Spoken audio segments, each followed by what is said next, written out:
Alrighty, so we're back on more Warframe today. LR grind is still going on. Boundaries looking good. Got 46 items ready to claim. I am working on getting all the mutagen masks required. Currently just have 28 mutagen masks. Then I've also been working on some of the adversaries. Like I've got this tinted Detron in here. Apparently the normal Detron is a low drop chance, but I've already completed it. And I think that was even when I was even lower MR, like pre-MR17. And then on top of that, we also recently got the Tenobomb gifts, in which case I finally got this lovely Sprodling. That's going to be my go-to for a long while now. I love the Sprodlings. Anyway, Mutagen Mass is currently in rotation, so that's why I'm going to be farming while talking. Also, been getting a lot more subscribers recently, so if you're new here and you don't like AI-generated content, then subscribe if you want to. I leave it up to you. I don't upload daily, but I would like to in the future. I previously uploaded daily, but been doing uploads every few days now because that just seems to work better. Genuinely, videos get more views that way. I argue with the algorithm, not me. Yes, I need all that mutagen mess. I typically just leave it on public matches because why not? It's more chill. At least don't have to focus too much. Not that it'd be a challenge anyway. Anyway, 2025 obviously concluded. That was a long intro. We are now in 2026, and so far it is seeming like 2025 new game plus. Maybe that's a good thing to you. That's probably a bad thing to most of you,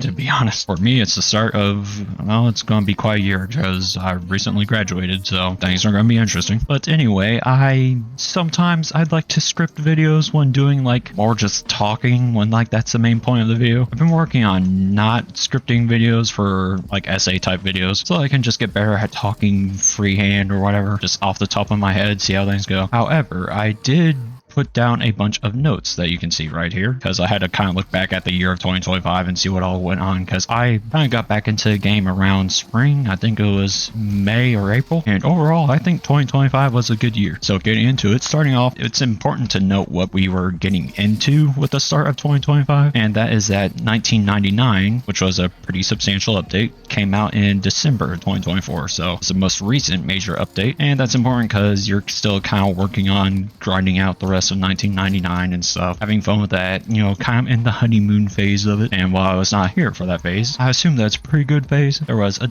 decent amount to grind with 1999. You had the Kim chats, you had the true ending to get to, had the bounties, you had Side 09, some new weapons like Vesper and AX52 and the recon effects. I think that overall 1999 was a very good update. The campaign was intriguing. It was very nice to meet all the characters. But this is a recap of 2024 stuff currently, but going forward, we had Lunar New Year, of course, which brought some skins, you know, payable for plat. That's always a nice thing. People can spend money if they choose to, or they can grind it for free if they choose to. I think that was the Mirage Lunar New Year skin, which I ain't the biggest fan of personally, but that's all subjective. It's a cosmetic, so people have their opinions on it. Some like it, some don't. That's how it is. Now, my notes, by the way, are kind of scrambled all over the place. I am not a professional talker. I kind of just go out of order. Whatever happens, happens. You are not here for professional takes. You are here for, well, garbage content, but at least it's authentic garbage content, not AI garbage content. You're here for, whatever. But then next, we had the Exalted rework, and that was when we could finally mod out our Exalteds. Overall, it was a very good change. Like, I know some people were disappointed that they could no longer use their cracked out Megastar Incarnate on Korra for 60 million plus damage or whatever, but it was still overall a good change because Exalteds got buffs in other areas. Like, for example, Korra's Whip Claw has crazy range to it now, and so it's very crazy at ad clear, and you can also keep it up very easily with just any form of energy upkeep. And Atlas, of course, got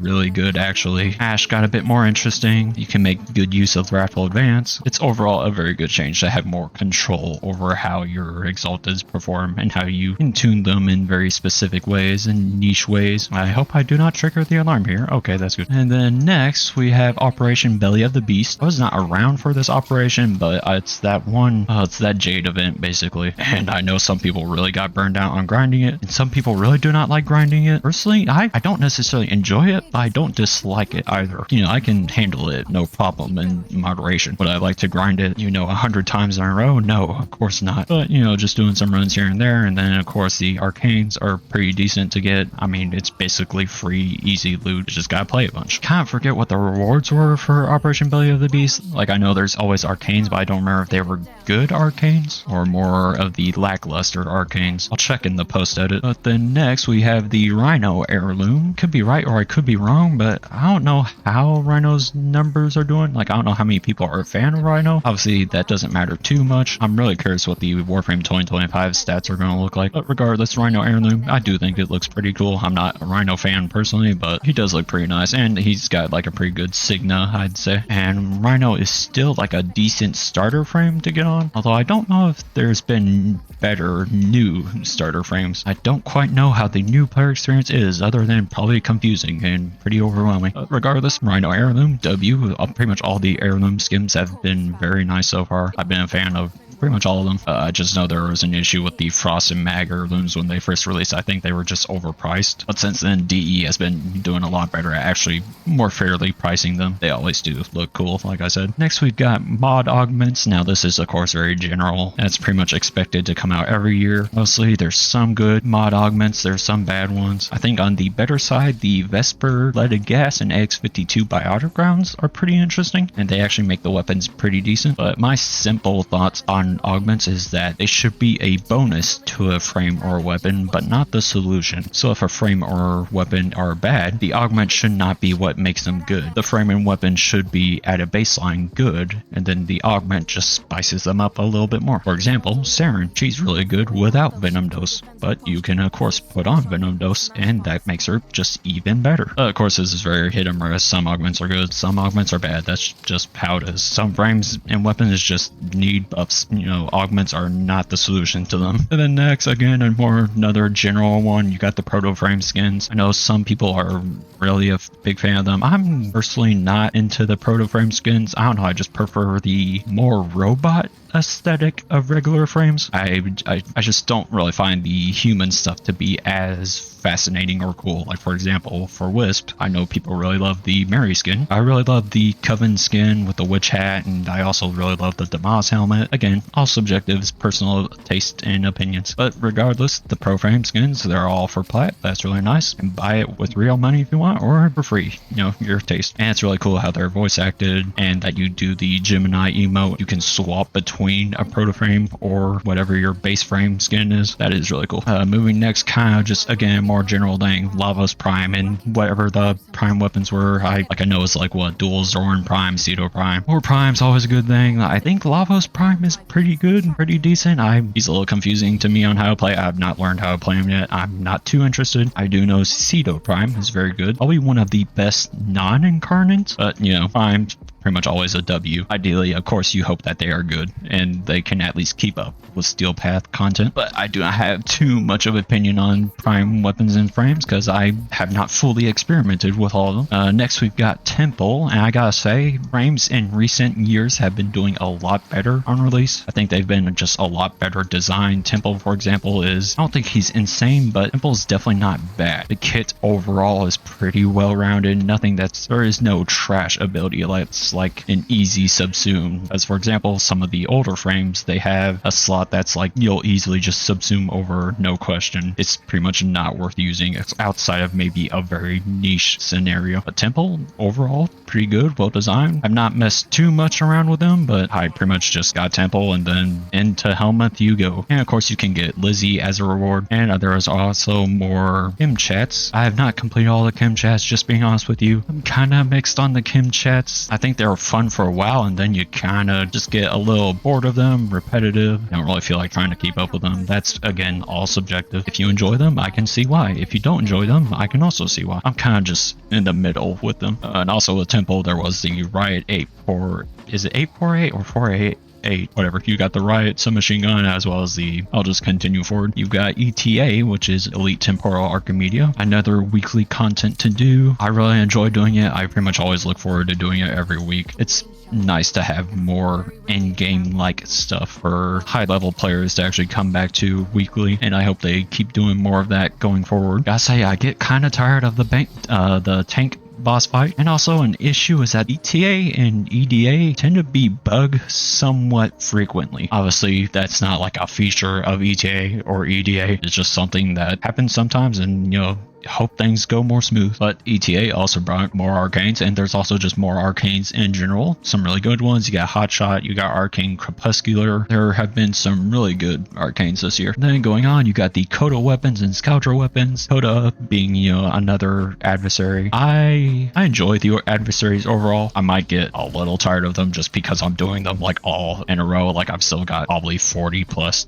left to do. There's a lot of them, but they are fun to do. And I think the Coda ones are designed the best because you only need one of your mods to match the correct polarity or symbol, whatever it's called. Whereas with the Tenet Sisters and Kuba Liches, you have to get all 3 symbols matching in a row. That is very tiring. I like how the Coda ones are designed more. And also you don't have the RNG of what weapon do you get from your adversary. Instead, you can just buy whichever one from Eleanor, which is very nice as well. So just overall, there's a lot less RNG with the techno sites. And of course, their music slaps into story. Some very killer music. Fighting them in the arena, it's cool, but man, I tend to go down in there. I don't know, just some of the lasers or whatever are hard to avoid. Although you can just pick like Revenant and then there you go. You just don't even have to care about it. But overall, Coda, W, I really like it. Obviously, some weapons, you know, are a miss. That's gonna happen, but some weapons are really good. Going on, yeah, you had the Scoundrel weapons. Most of them are not too good, and they're pretty high MR. If they were at least lower MR, they could maybe be a little bit more new player friendly. Although I say that one that's all the way in 1999, then that's like the last thing you do outside of the old piece now. Really, I think the Scoundrel weapons should be, I don't know, MR 10, but that could just be me. They have cool designs at least. And of course, with some of these updates, you're getting more decorations. I'm not one to decorate. You guys know those pictures where it's like, men look at this and see no issues with it, and it's just like an empty floor with a TV in the middle. Maybe you've got a game console. Maybe there's just a mattress with no bed frame in the corner of the room. Maybe it's not even a mattress. Maybe it's a sleeping bag, you know? And maybe there's a dog or a cat in there. Yeah, that's pretty much me. You know, I can live like that and be completely happy. That's pretty much how my orbiter and backroom are. You know, if you want more fancy decorations in there, I need a housewife for that or something. All right, more mutagen mess. Let's go. Continuing forward, you got the Wolf Sledge alert and the new Grenier melees. So of course this obviously implies that you were able to get the Wolf Sledge pretty easily from an alert. It's really nice, you know, good addition. I know they're doing it here soon with Daggett. And then the 2 new Grenier melees were also from the alert. And if you don't get them from the alert, then you can just get them from the Ghoul Purge event. As far as I'm aware, they're pretty good melee weapons. So W there. Going forward, there was the whole Warframe survey. That's always nice to happen. It really shows that DE is taking in feedback. Feedback is very important. I know that this is a free-to-play game, so people might not want it to be like, oh, don't be that harsh on them, it's free-to-play, but look, it's important for the game to improve, and that's for, you know, all of us. You want to have as much fun as possible. People aren't having fun, then they're just going to leave, and there goes the game. I mean, look at Destiny 2. I love Destiny 2, a lot of passion for it, but just not having much fun with it right now, and a lot of other people are feeling the same way, and things are not looking too hot over there. And then next we have Araxia, another W release, I'd say. Have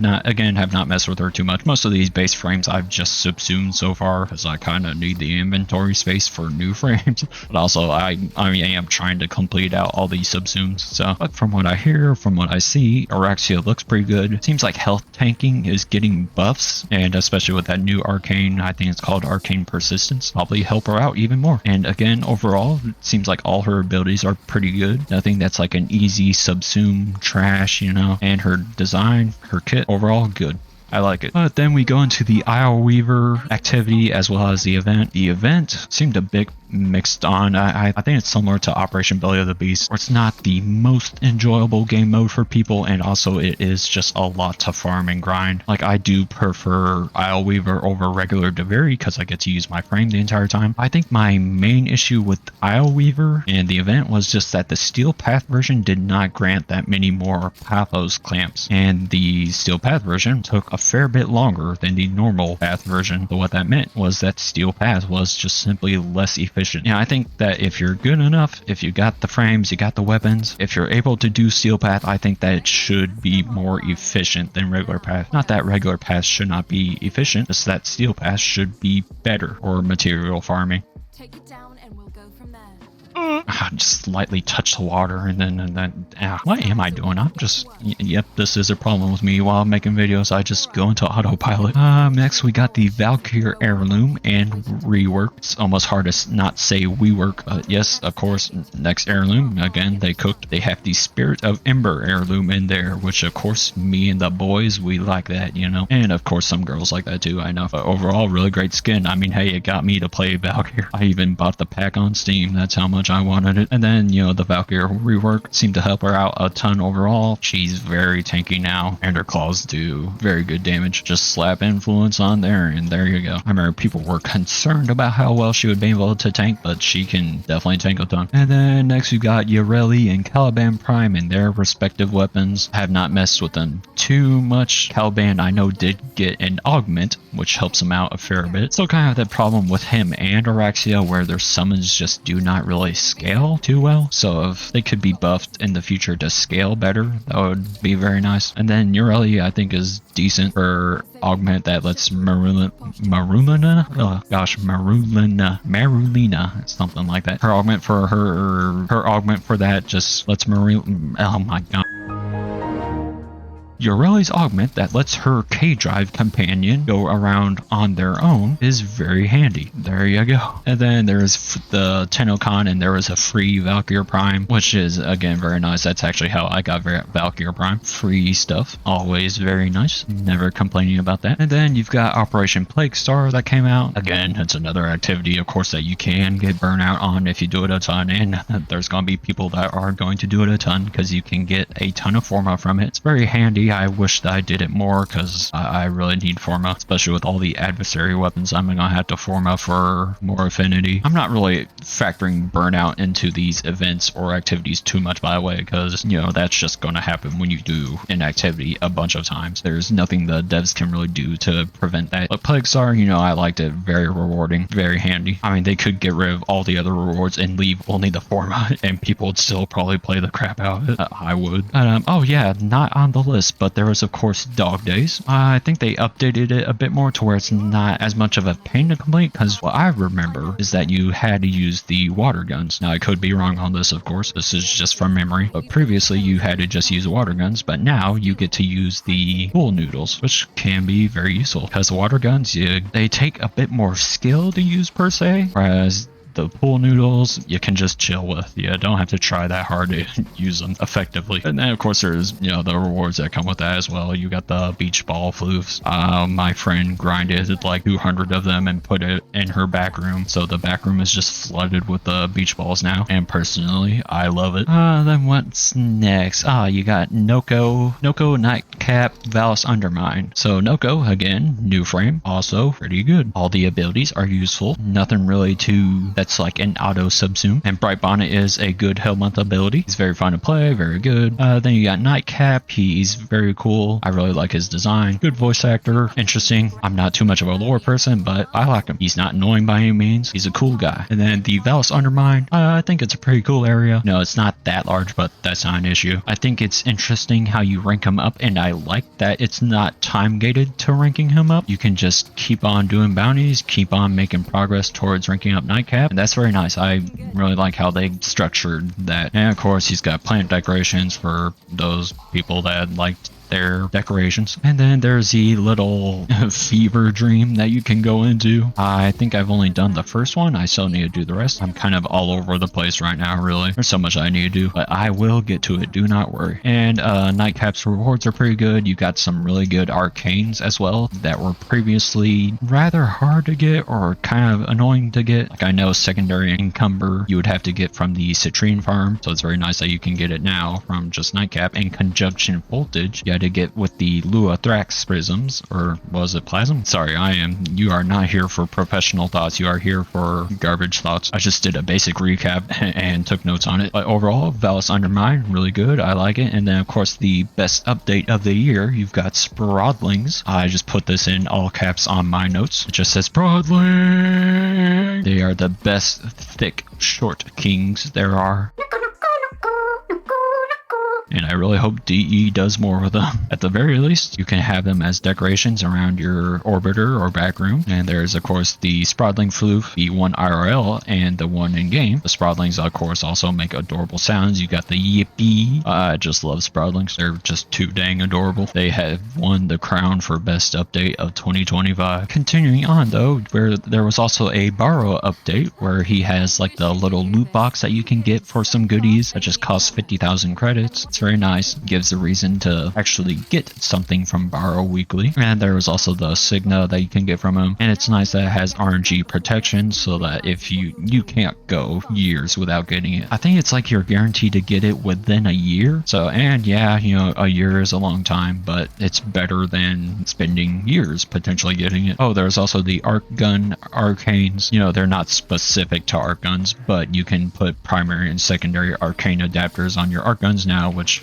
gives them a pretty good little buff. Anything to help arc guns, I am all for, of course. And then next, this is one that I'm not really a fan of. It's the recoil update. I understand the goal of it, because, you know, screen shake can be obnoxious, can be tiring to some people, can be a headache to some people, but really I just don't think it really worked out that well. It's very awkward to aim a high recoil gun with the update. You're basically trying to aim like it's Counter-Strike, and that works fine in Counter-Strike because Counter-Strike is a slow-paced game and there's not that much verticality to it. Meanwhile, Warframe, there's a ton of verticality to it and you're jumping all over the place, you're going very fast. That recoil system just, you know, does not work for this type of game. But they gave the option to go back to the regular recoil, which is very nice because I prefer the original recoil. It feels more natural and I just don't think the new recoil works out. Continuing, we have damage attenuation gone. It was at first updated to just be reduced, but there was something weird with it where I think it favored DPS over burst damage, so they just said screw it and got rid of damage attenuation. So while they screwed it up at first, they at least fixed it pretty fast, and you know, that's good. It means that they're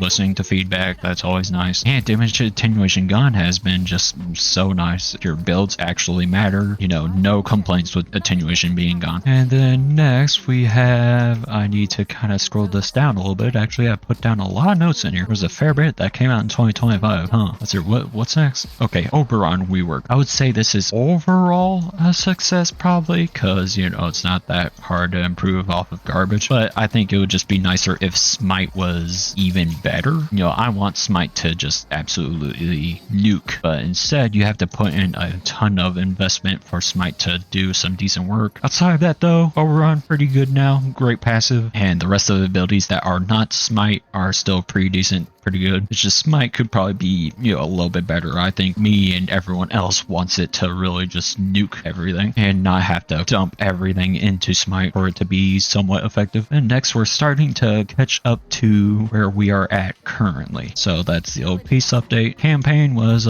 shorter than I thought it was going to be. It took me about an hour and 20 minutes to complete. It still had some cool moments. I enjoyed the campaign overall, but it is supposed to be leading into the next update. They killed my boy Itsum, you know, I'm not a fan of that. If you are a lore nerd, you probably enjoyed the campaign more than I did. And then we have the Operation, what was it, Operation Blood of Parida, I think it's called. I think it was a pretty chill event, really good rewards from it, and then there were just the simple alerts that you could do. It's really nice, very rewarding alerts. It made it a really chill grind to get everything from the Operation. Now, if you wanted to grind Parida for the Operation rewards, you could do that, although it was a little bit slow, I think, compared to the alerts. But hey, it's nice to have both of them there. And then next you have Descendia. I personally enjoy this mode more than Parida. It's another kind of weekly thing to do, although you kind of get all the rewards from it pretty fast. Meanwhile, Parida takes a bit more time to get all the rewards from. I think Descendia has a fair bit of variety to it. Makes it a little bit harder to get burnt out on. Meanwhile, Parida it kind of feels samey each run, to be honest, and it is fun to run around with like stupidly high strength or have crazy damage and fire rate. I do think they could have done a better job balancing each focus school for Parida, because for the most part all you're really running is the either increased melee damage from Neramon, you're running increased ability strength from Zenrik, or you're running increased damage and fire rate from Madurai. You're not really using Unaru or Vazarin for the most part. Obviously, some people might be, for me, I'm mostly just running Zenrik or Madurai. I don't see much of a point in running the others. But the bosses, the Prime Vanguard, are pretty unique and cool. I think they're well designed. They actually have a bit more going on to them. Although you do, if you're in a group, if you're running Madurai or Zenrik, and depending on your weapon or frame, you can definitely nuke them. But hey, I'll take that over damage attenuation any day. Then next, there was the Operator / Drifter face update. They actually look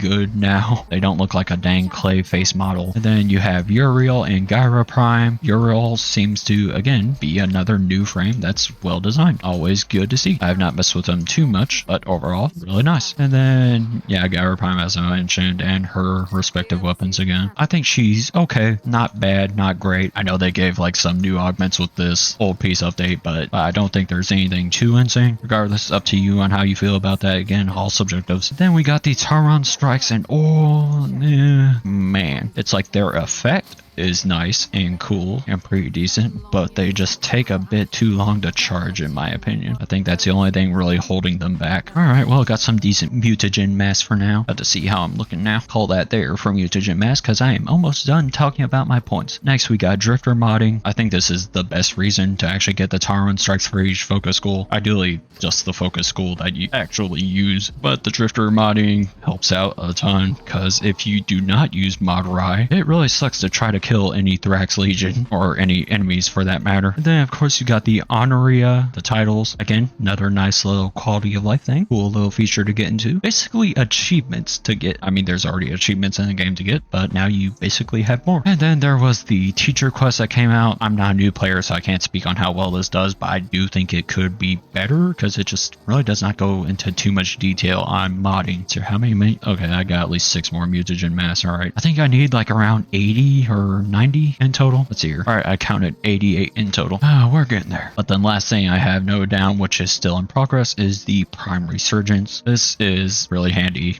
of course, really nice for if you need any of the primes that you're missing. I'm still missing a few. I'll have to look at who it is, but I'll be able to get them in this Prime Resurgence update. So that's probably all for now. I know my thoughts are all over the place. I do not do this in like a professional or ordered manner. Really, if you're here, you're just here to watch me play something and hear me. Yeah, that's it. You know, it might be garbage content, but it's at least not AI garbage content. There you go. So that's all for now. See ya whatever I do next. Overall, I think 2025 was a good year, and I look forward to what 2026 brings for us.